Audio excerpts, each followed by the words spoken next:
कोई कह रहा 4 बज गए जी आरती करवा दो। फिर 4:15 बज गए नुको 4:15 बज गए आरती करवा दो। 5 बज गए नुको वह आरती करवा दो। साथ संगत जी भाई नींद भी बढ़िया आ रही क्योंकि सारी रात होगी जागते हुए। अभी मैं एक महाराज की बात बोली थी कि सार शब्द प्रगट कर दीना जड़ से जीव चेतन हो जाई। इंछा मूल जगत की छाई स्वामी दास नतीजा कोई। समझने की बात है। 4 बज गए जी आरती करवा दो, 4:30 बज गए आरती करवा दो, 5 बज गए आरती करवा दो। किसका इच्छा जग रही है? जो है विचार की बात, इच्छा किसका जग रही? इच्छा हमारा जग रही। हम सत में बैठ कभी और फिर भी हम सो गए। कौन सोया? हम सोए, हमारी इच्छा सो रही। क्यों सो रही? कि भाई सवेरे जी के वो काम भी करना, वहां भी जाना। तो सत से अलग कौन हटा? ये जीव हटा। इस जीव का इच्छा जागृत हुई और इस इच्छा के कारण ही ये अलग हटा।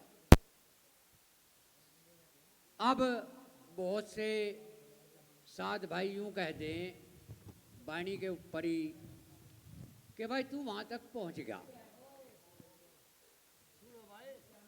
कह दे नहीं कह देते कि भाई तू वहां तक पहुंच गया। भाई एक आदमी 12 बजे ही खर्राटे मारने लगा, एक आदमी 2 बजे लौट गया, एक आदमी 4 बजे लौट गया और एक आदमी बराबर शाम से ही बैठा और बड़े ध्यान से सत्संग सुन रहा। तो जो 12 बजे लेटा उसे 12 बजे तक का पता, क्योंकि 12 बजे तक ही उसने मेहनत करी जाग गया हो। जो 2 बजे तक जाग गया उसने 2 लो कर ली, और जो 4 तक जाग रहा उसने 4 तक कर ली, और जो 5 तक जाग रहा उसने 5 तक कर ली। अब 12 वाला और जो उस 5 वाले से बुझने लगा कि भाई तू पहुंच गया वहां तक, उसे ये पता नहीं। अरे तू तो 12 बजे सोएगा था, अगला तो 5 बजे तक जाग रहा।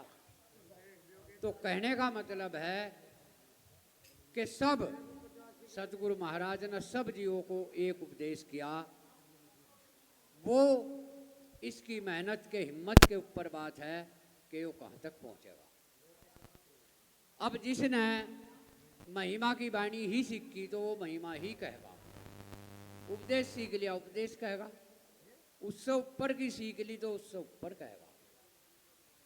तो साथ संगत जी बगैर मेहनत के बिना लगन के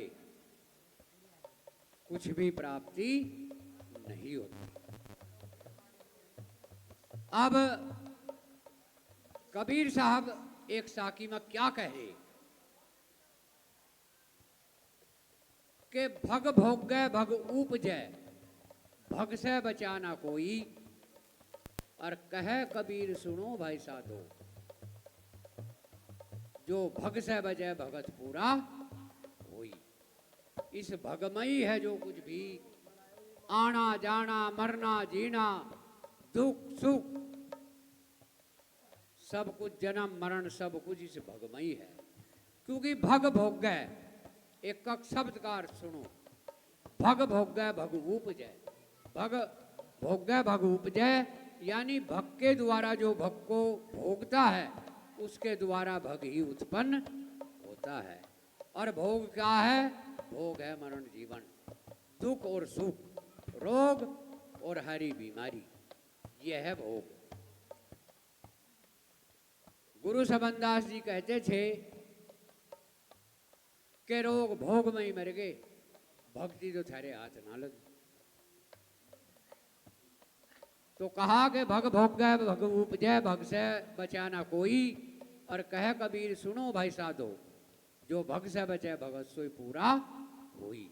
आज हम जिनके नाम गारे वे इस भग से बचे थे, इस भोग से बचे थे, और वे एक में एक हो गए थे, वे अमर हो गए थे। जो अमर हो गए आज हम उन्हीं के नाम गा रहे हैं, बता रहे हैं। फिर रविदास महाराज ने एक साखी में क्या कहा